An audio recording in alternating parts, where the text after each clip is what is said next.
कभी गांव सिर्फ एक भूभाग नहीं था, वो था स्मृतियों का अक्षय सरोवर, जहां मिट्टी की सुगंध में पीढ़ियों की आत्मीयता, श्रम गाथा और भक्ति रस बहते थे। गांव की सुबह शंख ध्वनि, गौ घंटा और कच्ची मिट्टी के स्निग्ध सुगंध द्रव से आरंभ होती थी। हर घर के द्वार पर अन्नपूर्णा भाव, हर खेत के मेड़ पर मौन सहयोग और हर हृदय में अद्भुत बंधुत्व संलाप जीवित था।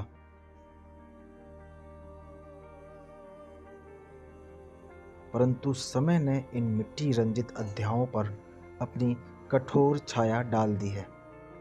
अब वहाँ पगडंडियाँ जो कभी सख्य स्वागत का आलिंगन देती थीं, आज वैर, विलक्षणता और अविश्वास धूम से भर उठी हैं। ये वही गांव हैं जहां कभी बरगद के पेड़ के नीचे बुजुर्ग लोक सूत्र, नीति वचन, कुलगाथा सुनाया करते थे। गांव के हरे भरे चौतरे जहां सहकार और स्नेह की कहानियां जन्म लिया करती थीं, लेकिन अब वहां खामोशी की तीक्ष्ण चोट सुनाई देती है। पर ऐसा क्या हुआ कि गांव और गांव के लोग बदल गए हैं? क्या उनकी दृष्टि में धरती अब धरोहर नहीं, बल्कि स्वत्व वृद्धि और स्वार्थ संचय का माध्यम बन गई है?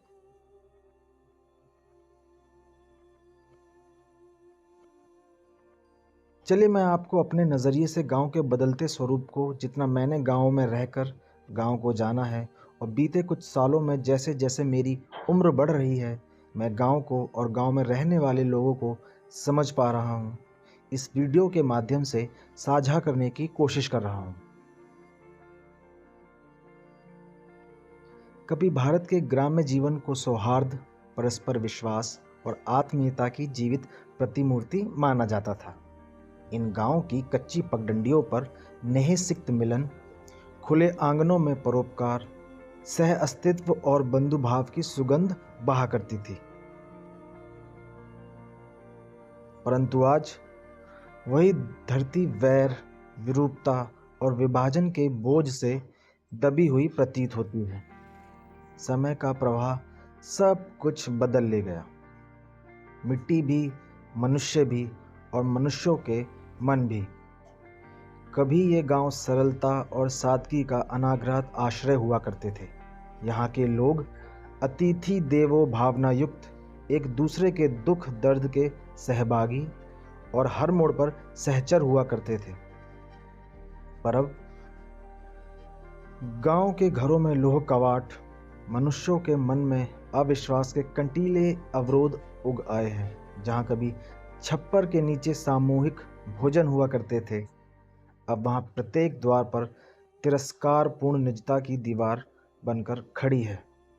गांव की चौपालें जहाँ विचार विनिमय, गीत गाथाएं गूंजती थीं, आज वहाँ विषाक्त विवाद, कटु संवाद और भूमि संघर्ष की चीखें सुनाई देती हैं। भूमि जो कभी माता मानी जाती थी, अब संपत्ति, स्वामित्व और स्वार्थ का प्रतीक बनती जा रही है। जिन खेतों पर कभी भाई भाई कंधे से कंधा मिलाकर हल चलाते थे, आज वही खेत भाइयों की कानूनी मुकदमों, प्रतिद्वेष और रक्त वैर की दहलीज पर ला खड़ा करते हैं। मेरी ज़मीन तेरी ज़मीन, इन शब्दों ने रक्त संबंधों की पवित्र डोर को चीर डाला है। भूमि के टुकड़े के लिए निष्ठुरता, क्रूरता और मनोविषमता मानो नया जीवन मूल्य बन चुका है। कभी एक ही थाली में भोजन करने वाले भ्रातागण आज न्यायालय, पटवारी और तहसील के चक्कर काटते दिखाई देते हैं।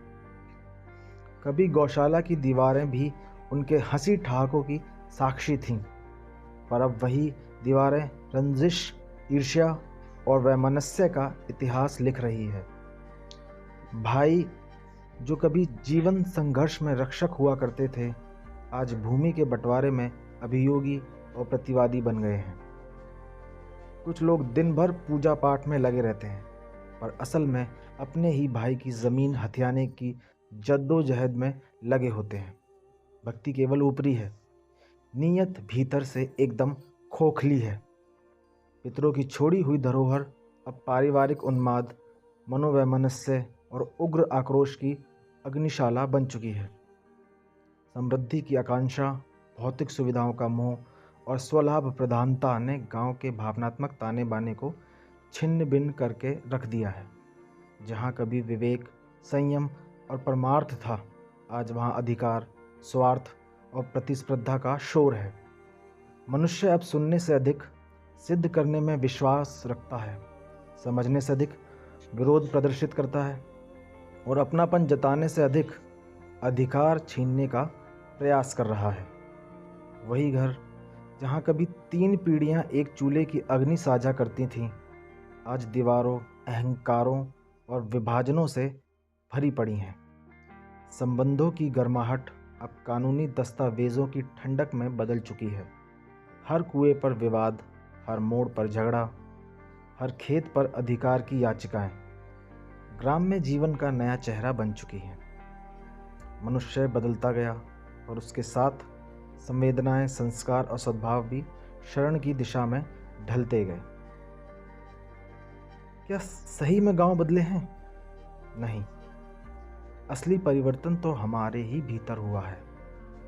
अगर सौहार्द, सहयोग और आपसी अनुराग पुनः जागृत ना हुए तो भूमि का संघर्ष मानवता को ही निर्जीव, नीरस और निरर्थक बना देगा। गांव की मिट्टी आज भी स्नेह बोना चाहती है, पर बोने वाले हाथ अब साथ नहीं। वो हाथ अब सामने खड़े होकर लड़ रहे हैं। समय आ गया है कि हम भाईचारे के बीज फिर से बोएं, अन्यथा धरती तो बट जाएगी पर दिल हमेशा के लिए सूख जाएंगे।